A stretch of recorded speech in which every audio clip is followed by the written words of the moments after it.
Hi everyone! What's up mga bebs? So tayo muling nagbabalik at syempre ipapakita ko sa inyo kung paano gumawa ng money bouquet gamit ang salapi. So just keep on watching lang and thank you so much!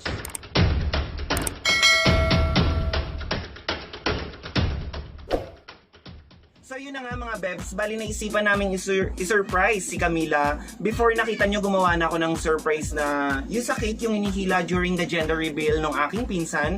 Ngayon naman ang gagawin namin is money bouquet para sa aking pamangkin na si Camila Kim. Since 19 years old na siya, lahat ng gusto niya binibigay namin kasi ngayon niya hindi na natuloy. Though bayad naman na lahat ng catering, tapos yung venue location.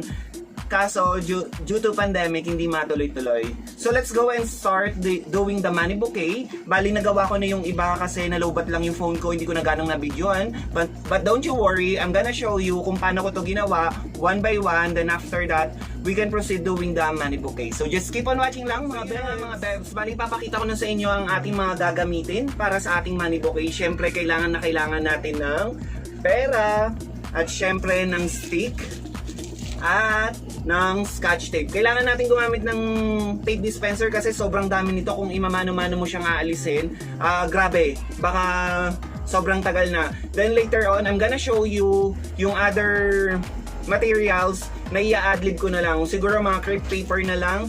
Then after that, we can assemble it. So just keep on watching lang mga bebs. Umpisa na nga mga bebs. Bali, ang una natin gagawin is kunin natin yung pera. Tapos, italikod natin siya. I-twist natin siya ng paganito.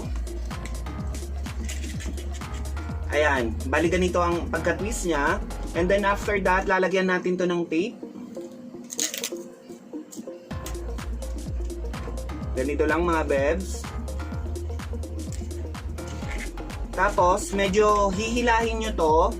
Tapos, eto naman ang lalagyan natin ng tape. Bago ipapasok na natin yung stick, pasok lang natin dyan. Mag-iwan lang ng tamang space, kumuha ulit ng tape. Ilagay dito. Tapos ikot lang natin. Then another tape para dito.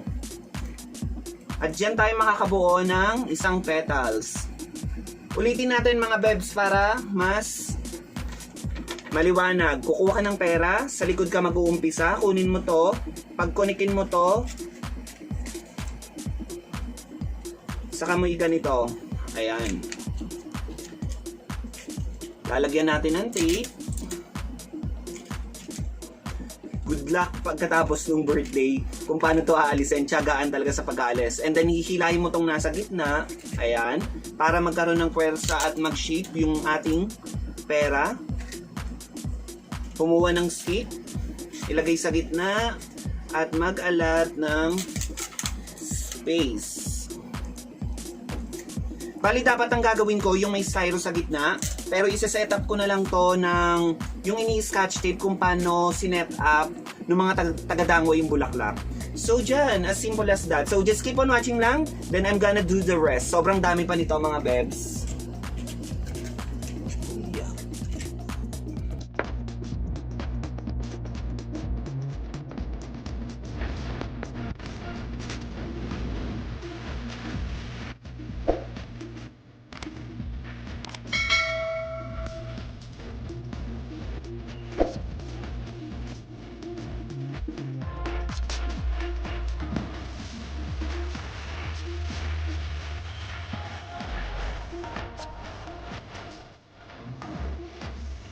Tapos na namin gawin yung petals, 20 pesos, 50 pesos, then later on, ibubukay ko na siya.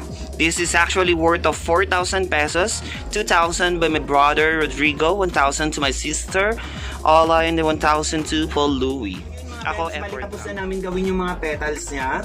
Bali, ang naisip kong gawin is i-alternate siya, 20 pesos, 50 pesos, and then, ayun. Bali, papakita ko sa inyo yung unang first layer. 20 pesos. Wait lang mga bebs. Yung iba kasi hindi gani. Bali ganito. Ang laki kasi nung ginawa mo sis. Didikit-dikit ko na siya.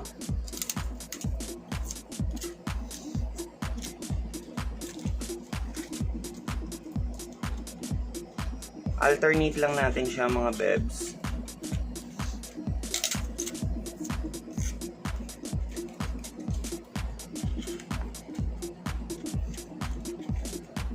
Bagong-bago pa siya.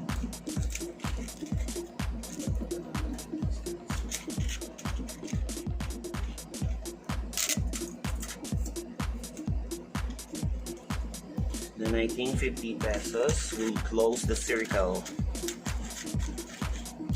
Ayan mga bebs. Bali, ito yung ating first layer. Excuse me. So yun mga bebs, bali ito na yung first layer nung ating bouquet. In-alternate ko na siya 20 pesos, 50 pesos, 20, 50. And then we can proceed na yung dugtong-dugtungan niya kasi ito yung naisip naming team kasi all draw siya. Tapos ito naman din yung gusto niya, yung bouquet. So we can start.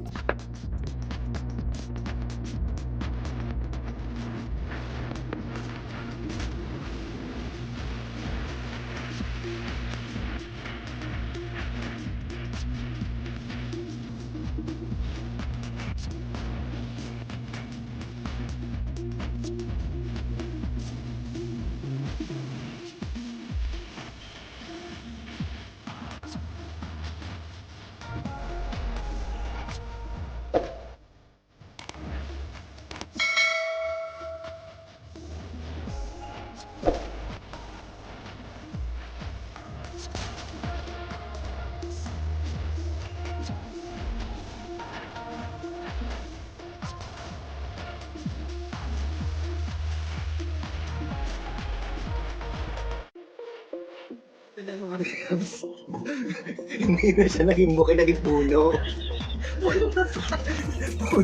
Puso na sa akin. Ang tsaka to. Pwede na yan mga Pepsi. Ang tsaka. Parang ano nang saging. Excuse me po? Di ba may mga bote-bote ka doon? Anong gagawin sa bote, sis? Pwede na yung puno ng saging. Oh, lagyan mo ng tape. Puro ka reklamo. Hindi matutuwa si bakla niyan. Hindi satisfied. Ako hindi ako satisfied.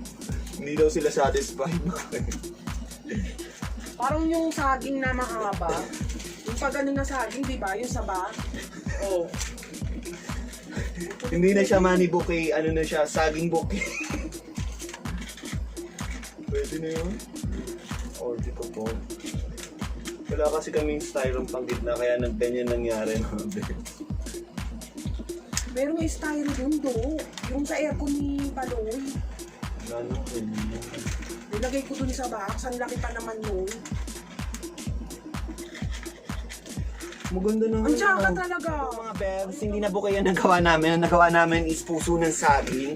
Mahirap kasi wala kaming styrofoam malaki kanina. So nasabi na lang na may styro. Pero okay na to for a bouquet. Ganyan na lang mga wow. So just keep on watching lang, then we can proceed na sa lower part. Mga bebs, na-tape na namin to, then lalagyan na lang namin ng karton to para magbilog siya. Pali hindi na siya bouquet, ano na siya, plantita. Oo, yan. Tapos dito ilalagay yung karton. So, there.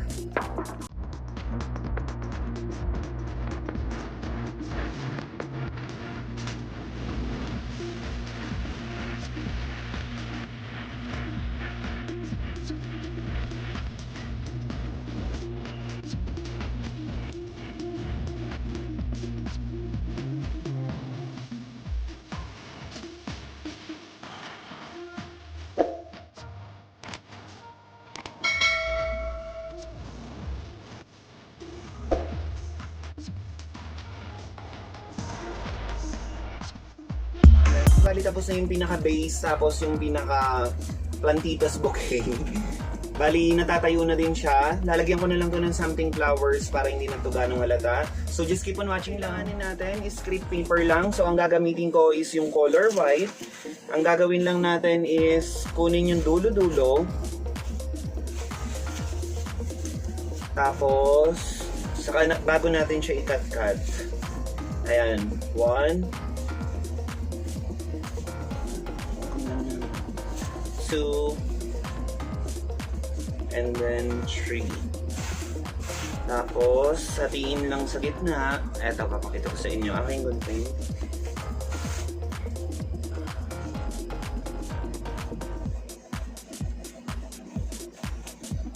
Tapos, ikakat-kat lang yung mga palit-palit.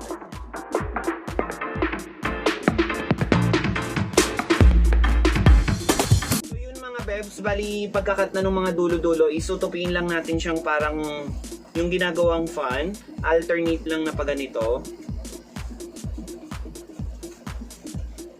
Ayan. At tapos, pag nakagawa na ng ganito, sa kalagyan ng tape sa gitna. Eto, lalagyan mo siya ng tape.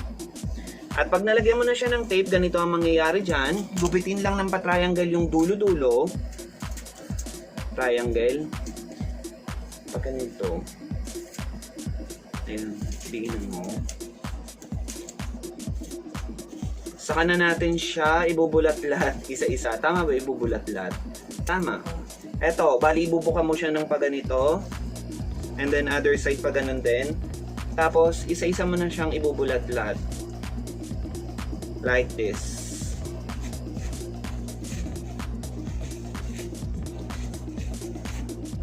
Maganda kakalabasan nito.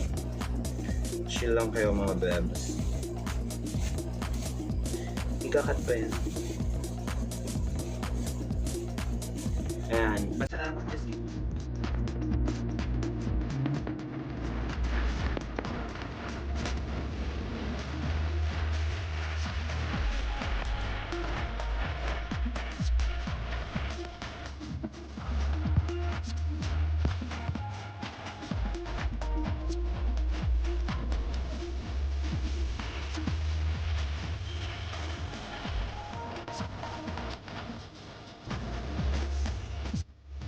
bali, nabulat-lat ko na siya. Ito yung magsisilbing flowers natin dito sa lower area. Ayan, ilalagay natin siya ng paganyan. At wait lang natin yung ginagawa pang isa. Walang akong tape.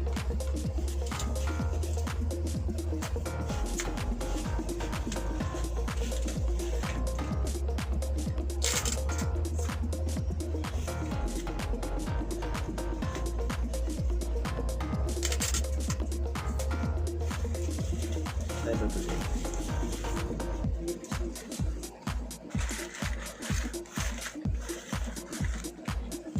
Ayan, bali ganyan na magiging itsura ng ating kabouquet.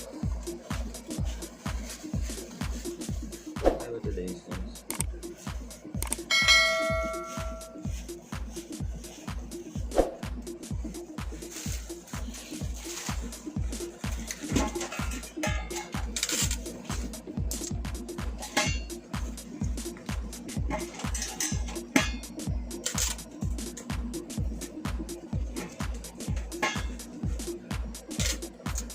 Yeah. Bali, tinitape ko lang siya mga bebs.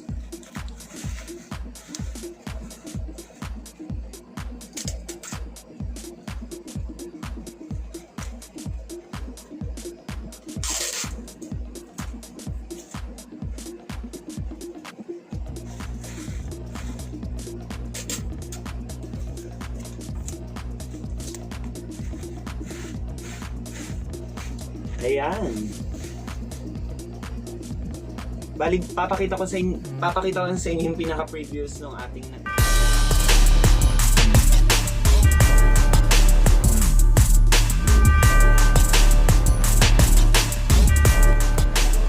Bali, dyan nagtatapos ang ating paggawa ng epic fail na money bouquet na naging puso ng saging or dahon ng saging. Bulaklak ng saging. But anyways, okay naman siya, at least pera pa din yan at regalo pa din yan at ma-appreciate ng ating birthday celebrant na si Camila. Well, thank you so much for watching kasi nag-stay ka until the end of my vlog. So kung di ka pa nakaka-subscribe sa aking YouTube channel, what are you waiting for? Subscribe na and click the bell button para ma-notify kayo if ever na may new videos na upload ako. Pa-comment, like, and share na rin. We also have our Facebook page. It's Fellas Tamayo's page. Follow, like, and share na rin. TikTok, Fellas Tamayo. Then Instagram, FF Tamayo. Thank you so much and see you on my next birthday to you! Happy birthday to you! Happy birthday! Happy birthday! Happy birthday to you, plantitas! Oh, wait lang, lagay mo muna dyan yan sa gilid. Happy birthday! Oh, blow mo na, wish! Okay!